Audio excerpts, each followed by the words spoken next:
Welcome to episode 5 of our Beis Halevi series. We're now in unit 5 of the book. The Beis Halevi now tells us that since we believe that HaKadosh Baruch Hu is in charge of everything, how are we supposed to view when there's a human being that's seemingly controlling another human being?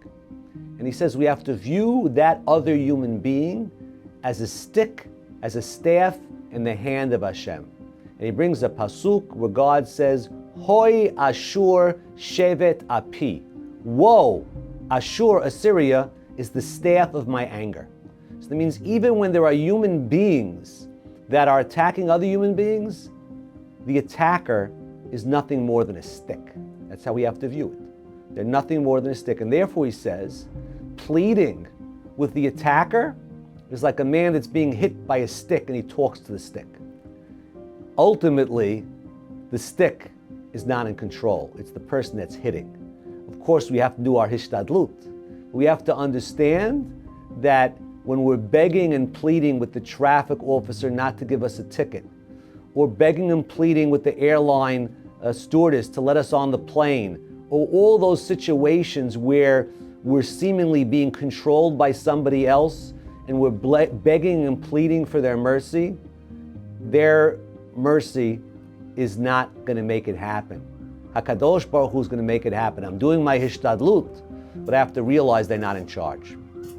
The Gaon of Vilna uses this concept to explain a difficult Gemara in Masechet Megillah, where Esther is trying to save the Jewish people. And she's speaking to Achashverosh after party number 1, she's in party number 2, and she's saying, my nation has been sold into captivity, they're going to be killed. And Achashverosh says, who is the one? Who's the one that's doing this? Who's the culprit?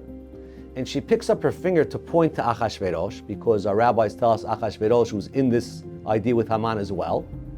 And an angel came and pushed her hand towards Haman. How would we understand this? This is Esther's chance to save the Jewish people, and she's pointing to Achashverosh. Gaon of Vilna says, when she walked in and was pleading with the king, like we know the word melech in the Megillah refers to God, she was saying, please, king. She's talking to God.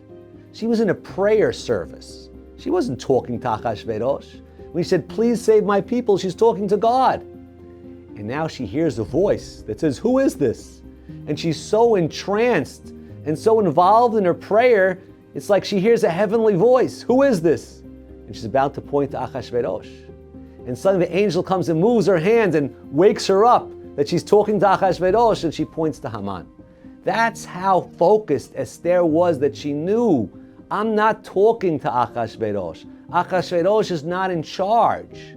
It's the real king that's in charge. And whenever I'm pleading with someone, being controlled by somebody, I have to know ultimately it's God that makes the decisions, and that's where I put my focus. Have a wonderful day.